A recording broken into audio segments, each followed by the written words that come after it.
From the beginning, since before there even was an America, the American West and Native America have inspired great works of art. The Indiana Connection to showcasing the arts, histories, and cultures of the American West and the indigenous peoples of North America. Join us for a peek inside the Eiteljorg Museum, a one-of-a-kind Midwest destination showcasing some of the most renowned collections of Native American and Western art and objects in the world. We get insight on the museum, its role in Indiana culture, and what's next from Eiteljorg President and CEO Kathryn Haigh on this edition of the Business and Beyond podcast.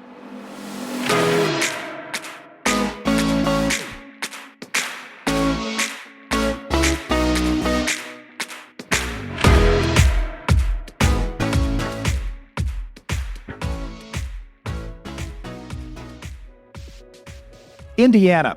It means land of the Indians, the state named after Native Americans who once lived here, tribes like the Miami, Shawnee, Potawatomi, Kickapoo. So what better place to exhibit the intersection of Native American arts, histories, and culture than in the heart of Indiana, in downtown Indianapolis? For 35 years, the Eiteljorg Museum has served as a Midwest destination to learn more about the past. And I'm pleased to be joined by the president and CEO of the Eiteljorg Museum of American Indians and Western Art, Kathryn Haigh. And Katie, I appreciate you taking the time to be on the podcast. How are things? Great. Thank you. How about you? How are you doing? Very good. Very good. Keeping busy, of course, as we wind down 2024. You are approaching, you've been in this job, in this role for a little more than a year, about a year and a half now. How are things going for you, and what's new at the Eiteljorg? It's been amazing. It went very quickly, as you can imagine. I always say that I had a very strong foundation walking in the door. My predecessor, John Van Osdale, did a great job setting me up for success. And so just really building upon the foundation that he created to, assess all of our evergreen programs and just make them better and hopefully bring in more people, but then also looking at what new programs that we can do for our community. We'll get into a lot of those things as we get through the podcast here, but you mentioned John Van Osdale, a great leader for that museum for so many years, as you suggest. You were the fifth CEO at the Eiteljorg in its history, first woman to lead the museum. What attracted you to the Eiteljorg?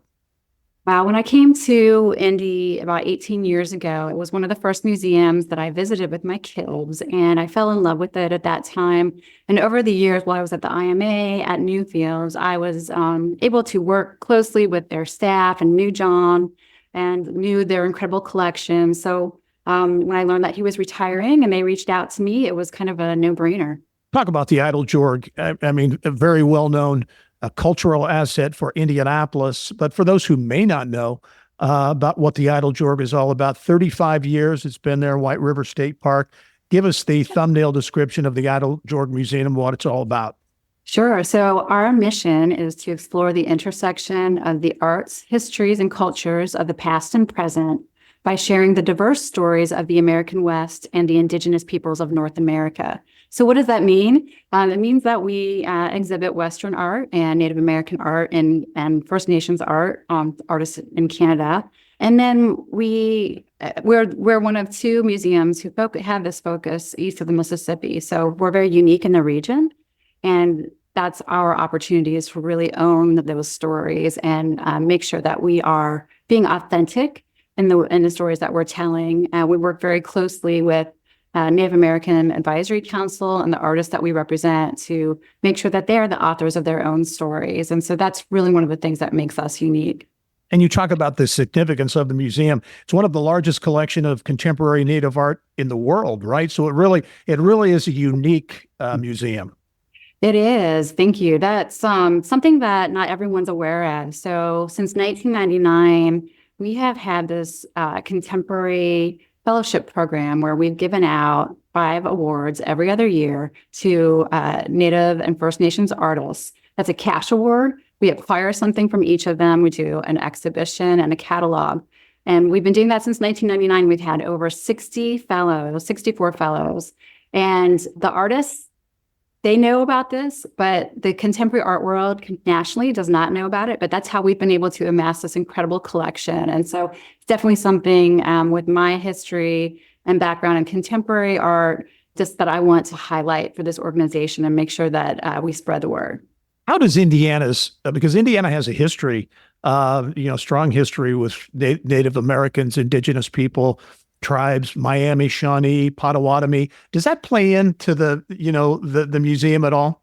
Absolutely. So we have a really strong Great Lakes collection. So our collection represents many different tribes in the U.S. and Canada, but we have a strength in the Great Lakes. And so we have very strong ties with many of those tribes. And since I've been here, we've hired a new Native American art curator, Monica Rayfield, who's actually responsible for going out and making sure that we maintain those relationships that existed and create new ones where they didn't. And so we, the focus of our Native American galleries, we have a specific and unique focus on Great Lakes, which is, again, something that is unique to us that not everyone can do. You've been in your role, as I mentioned, for about a year and a half or so now. And I know you've mentioned, and as I thought about it, it's so true that the leadership, some of these key cultural institutions, a lot of the leadership has changed. This new leadership is on board now, whether you're talking about the Eiteljorg Children's Museum, IMA, and others. What kind of opportunity? What do you see? Do you see that as an opportunity to do some different things? Absolutely. It's been a lot of fun watching that transition happen the last 2 years and being part of it. So I am a member of the Indy Arts Council, and we have a call every month with all the arts leaders where we introduce the new leaders. And I cannot tell you how many conversations I've had with arts leaders talking about how we can collaborate. And so Kathy Faree next door at the State Museum, she and I have known each other for years, and what can we do together? They have their Angel Mounds exhibition opening that we would like to, collaborate with. I just had breakfast with Jennifer Pace Robinson from Children's Museum, and we were talking about another exhibit that's under development that we may be able to collaborate with. I'm not sure if I can say that yet, but there are so many great opportunities. Many of our predecessors were, I always say that they were very competitive with one another, and this new crop of leaders is more collaborative. Interesting. How would you assess the cultural landscape, be it museums or other cultural assets? How would you assess Indiana's cultural vibe, or Indianapolis's in particular cultural vibe? It's pretty extraordinary for the size of the city. I feel very fortunate that we have so many incredible museums, but even more than that, we have so many smaller arts organizations, many that are just fledgling, just starting and really taking off. And so I feel like it's our responsibility as some of the larger organizations to help them on their journey, and they help us as much as we help them. Honestly, we partner with RJ Mexicano in Indiana. And that's the reason why our new Dia de Muertos celebration is so successful, because of those partnerships. How important everybody talks about the need for companies, for businesses in our state to keep talent here, but also attract new talent from outside of Indiana. What role, in your view, does the Eiteljorg in particular, but more broadly, museums in the cultural scene, how important is that, in your view, to that whole talent equation? It's really important, and it's a big part of our strategic plan that we just launched in May of 2024. So just looking for diversity among our staff, diversity among our board, and other partners. And that's not just cultural diversity, right? We're being able to attract people here. One of our challenges is there's not, we are looking to build capacity for Native Americans in the field of museum studies. So there are not as many people out there with degrees who are Native American, and because that's so important to the work that we do in understanding our collection and interpreting our collection, we are looking to do things like maybe build an internship specifically for Native Americans who want to study museum studies, because there's such an absence of that community in the field. As you look at the museum business, and it really is, museums, cultural institutions, maybe nonprofits, but the reality is your businesses, you're trying to get people in the front door, drive revenue. How would you assess the business side of museums? It's a tough business. We always try to go for what we call the three-legged stool, where we have a balance of revenue. And so I'm trying to grow our earned revenue, for example, so that it's more balanced. Right now, when I walked in the door, we were raising the majority of our budget every year through contributed support. And we also have an endowment that supports us, but really trying to balance out that three-legged stool. And I think that's where most museums are today. So driving revenue, it seems like strange for a nonprofit, but it's absolutely necessary to be sustainable as a business. And you mentioned earlier, there is a collaborative nature or spirit among other institutions, other museums. Is that going to result, do you think, maybe in new kinds of partnerships and things going forward that could help that business side of things? Absolutely. I think the more that we lift each other up and even just put each other on our websites and reference what other people are doing and support just through lending art or through lending talent and expertise to each other, I think that helps everybody. You're not a stranger by any means to Indianapolis. You came to the Eiteljorg from the Indianapolis Museum of Art at Newfields. You had a significant role there, interim director, also chief operating officer. Talk about your background at IMA. Wow, it was a journey over 17 years. I first came in as the chief registrar, and then so I had studied art history, and that's collection manager. I was an exhibition organizer, and so was really able to apply that talent. But then, was able to take on more responsibility as the years progressed, and became really good at operations, which I didn't really know was a thing when I started out in the museum world. But I really was one of those unique people that was able to do operations like facilities and security operations, as well as collections management and exhibition management. So I think that's one of the things that made me unique, and not unlike my predecessor, John, who was more of a generalist. And I think that's what a lot of museums are looking for today. Your experience there included taking on some big projects, including Winter Lights, right? The holiday display, kind of your deal, right? Talk about that. And again, to me, as a an observer, a non-museum person, I think it's interesting to look at the different things and the different initiatives that museums undertake and how they can be wildly successful, because I know Winter Lights certainly has been a big success. Yeah, so I can't take all the credit. I definitely was a member of the team, and I really worked through the operational and the installation pieces of Winter Lights, whereas the design and the concept was Jonathan Wright, who is the director of the garden, and of course Charles, the director at that time. And so we learned a lot just by going out to other botanical gardens and seeing other displays and just talking to colleagues, and really built something that was unique and specific to the IMA, which was, I think, part of what makes it so extraordinary. So looking at how I can apply that knowledge here and what can we build here that would be similar. Jingle Rails is one of those opportunities, for us to really kind of make a festival bigger and that takes over not just, the display inside, but inside and outside, and bringing thunder. I want to talk about Jingle Rails and some of the upcoming exhibitions here in a bit. Katie, as you look at challenges that face museums, either specifically Eiteljorg or just museums in general, what would you? Is there a biggest challenge that you would identify facing museums in 2024? I think that goes back to the revenue piece. So it's really budget is the biggest challenge every nonprofit faces. And so how do you develop that or cultivate that next generation of museum attendee? How do you cultivate the next generation of donor and collector? So many people are more interested in experiences. And so museums really have to evolve and adapt and to change to appeal to a broader audience. When you took on the role of the president and CEO there at the Eiteljorg, you talked about looking at new ways of engaging communities here in the Indianapolis region and perhaps statewide. Talk a little bit about that, how you've gone about it or plan to go about it, and what that could look like. Sure. So I have established a community engagement task force made up of community leaders as well as board members and staff we just hired our first ever volunteer and community engagement coordinator. And so what I've been doing up to that point is really just going out and listening, going to neighborhood association meetings, meeting with different groups, how we can best support them. And so one of the outcomes of that is I'm building a new community gallery. And so we will renovate that that space in January, and we'll open it in the spring. And so that's really to support local artists so that they can display artwork, have another opportunity to do that locally and get some people in front of the work. So through engaging those artists, you engage their communities and their family members and hopefully develop a new audience at the same time as supporting the artists.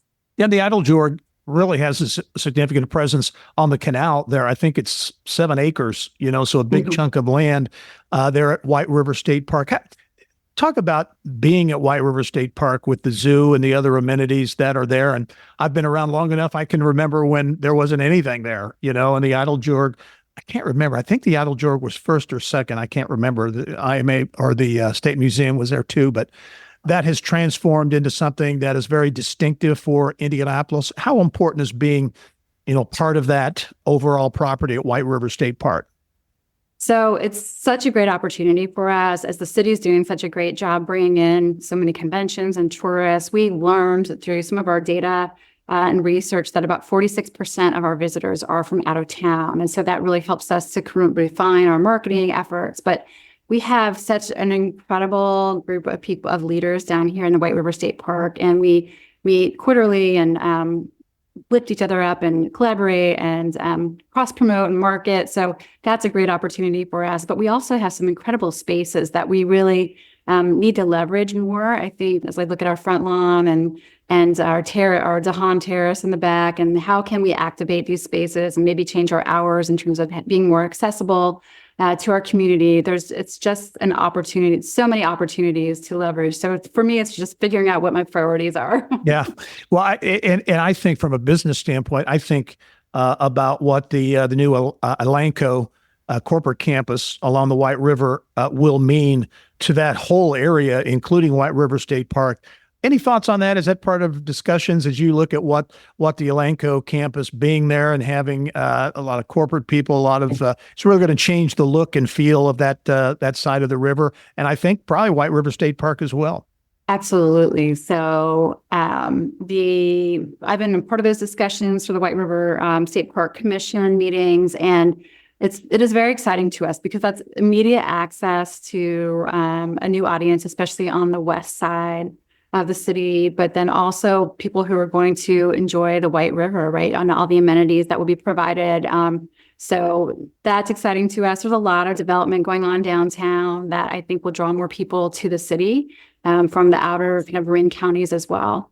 Yeah, as you look at that, because I think it's one of the under-recognized realities, and I can't remember exactly the number now, but well over $1 billion worth of new construction projects underway or on the drawing board in downtown Indianapolis that kind of gets missed in some of the discussion these days. What does that really a reshaping of in many ways downtown Indianapolis? What opportunities does that present to a place like the Eiteljorg?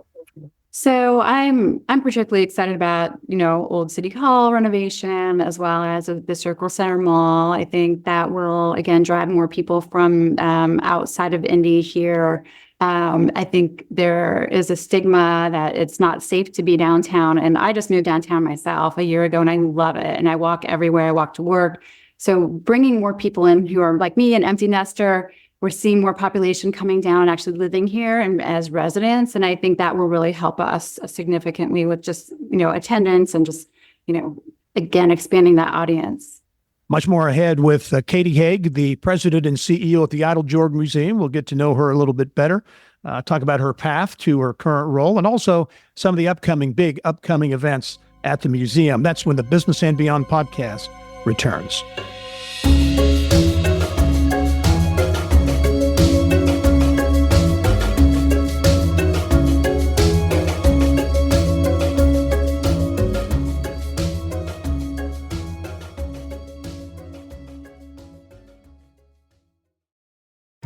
At PNC Bank, we're committed to making a difference in the lives of our customers and communities by helping them move forward financially. As a Main Street bank, we try to do right by our customers with every encounter. Our local teams offer personalized financial advice to help guide you in making the best decision. We're proud to be part of your community. PNC Bank. See how we can make a difference for you at pnc.com. Copyright 2022, the PNC Financial Services Group, Inc., all rights reserved. Welcome back to the Business and Beyond podcast presented by PNC. My guest this week on the podcast is Kathryn Haigh, who is the president and CEO of the Eiteljorg Museum of American Indians and Western Art. I guess I could say the new CEO, but you've actually been in the job now for more than a year, about a year and a half. Talk about a little bit about your background, because you're a UC, you're a Cincinnati graduate, right? How talk about your college education and how you got to Cincinnati. Sure. So I was born and raised outside of Cincinnati in a little place called Miamiville, Ohio. And I've been there, by the way. I think, unfortunately, it was before I did this, I was a news reporter at the ABC station here. And I think, I hate to say it, I think it was a train derailment. That it was this big, it was a terrible thing. So that's why I know. But anyway, go ahead. Oh, wow. Yeah. Well, so I wanted to be a fashion designer. And so I was admitted to the Design Art Architecture and Planning School at UC, and then discovered I was a horrible fashion designer. And through my course requirements, found art history and had always loved going to the museum. My mother, brought me there since I was little. Yeah, so I just switched to art history. My mother was devastated, of course. And, my parents would say, what are you going to do with that degree? And I said, I'm going to work at the art museum. What do you think I'm going to do? And I did almost immediately out of school after one foray into advertising. But it was just kind of a natural thing for me to go to the Cincinnati Art Museum. And then I was there for 13 years and came to Indy for my job opportunity here. And I'm stuck around. Yeah. So it really clicked, obviously, museum work. What is it about? Because I'm sure you had no thought or no idea that this is what you'd be doing when you entered college. What is it about what you do and work at museums that really, get you excited?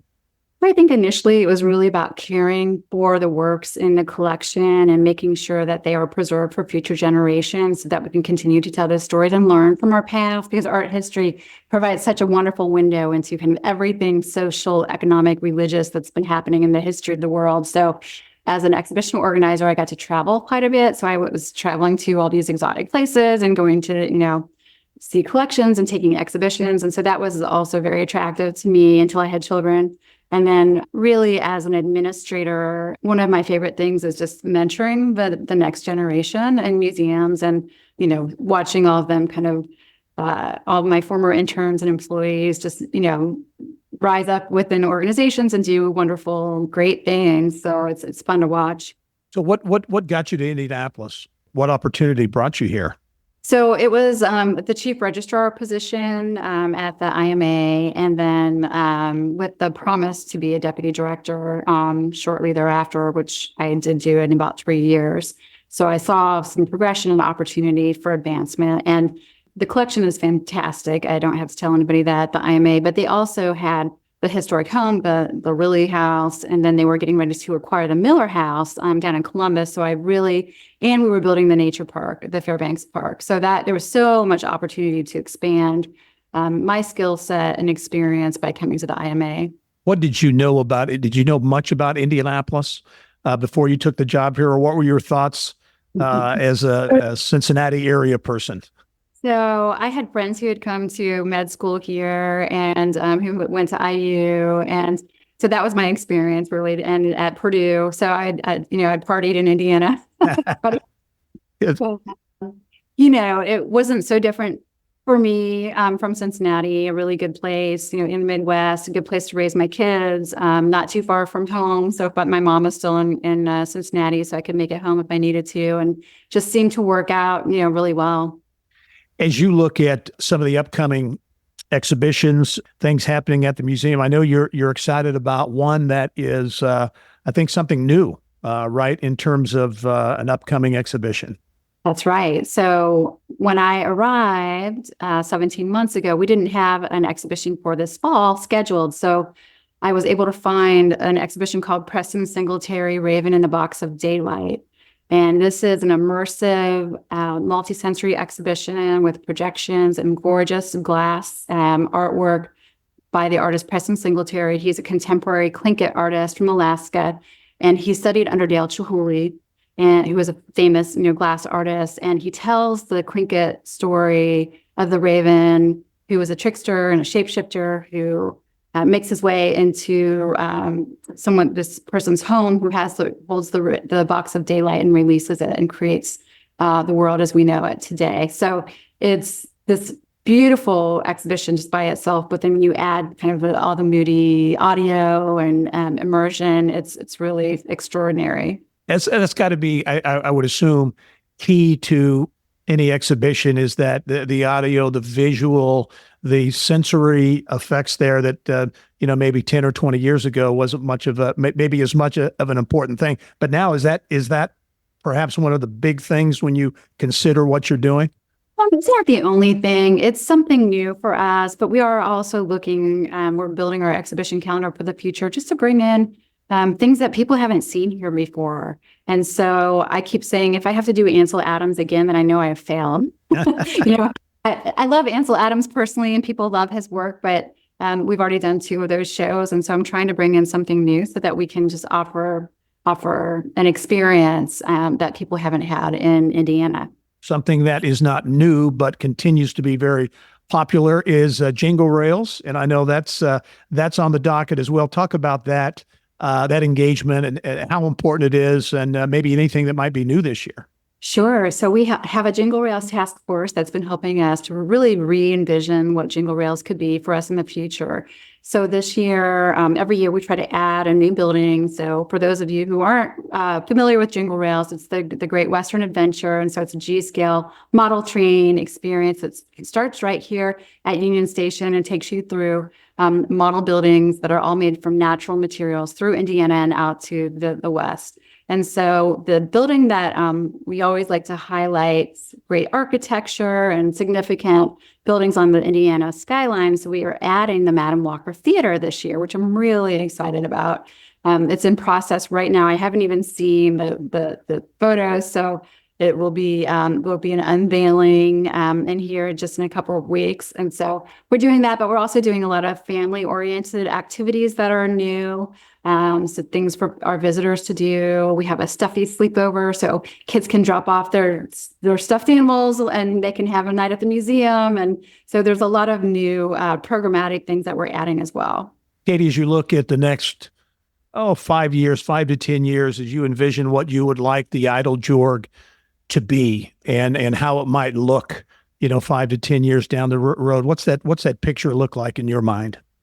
So I want this to be the place for our community. It was kind of shocking to me that 46% of our visitors are from out of town. I really want this to be even the community's museum. And when I say that, it's people who are residents, either downtown or in nearby neighborhoods, but also people kind of out in Fishers and Carmel. This is a place where everybody should feel comfortable and see themselves reflected. And so we have work to do to get there. That's really part of my vision, expanding our collection, diversifying our collection and the kinds of exhibitions and stories that we're telling, and just partnering more, with community members to create that. And then being accessible and open, and just looking at all of those things and what we can do to bring more people here.